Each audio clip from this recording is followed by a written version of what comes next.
ഉപ്പുതറ പഞ്ചായത്തിൽ ഭിന്നശേഷി കലോത്സവം നടന്നു. ശലഭോത്സവം എന്ന പേരിലാണ് കലോത്സവം സംഘടിപ്പിച്ചത്. സമാപന സമ്മേളനം Upputhara panchayat president James K Jacob ഉദ്ഘാടനം ചെയ്തു.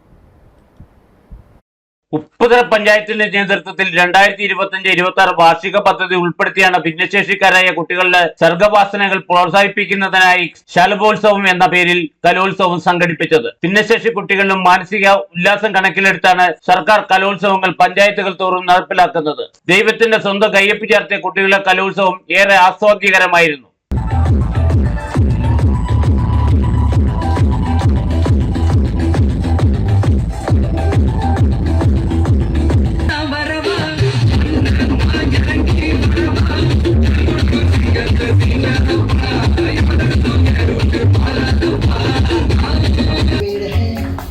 चादर ओढ़े या खड़ा कोई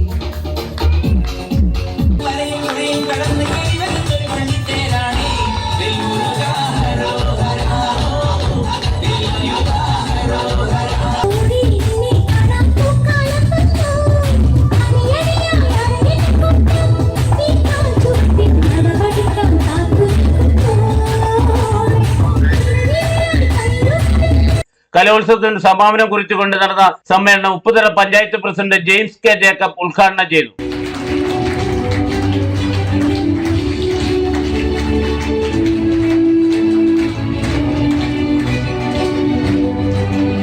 സമാപന സമ്മേളനത്തിൽ വൈസ് പ്രസിഡന്റ് സരിത PS അധ്യക്ഷത വഹിച്ചു. ലീലാമ്മ ജോസ്, സിനി ജോസഫ്, ICDS സൂപ്പർവൈസർ ടീന ജോയി തുടങ്ങിയവർ സംസാരിച്ചു. Idukki vision news, Upputhara.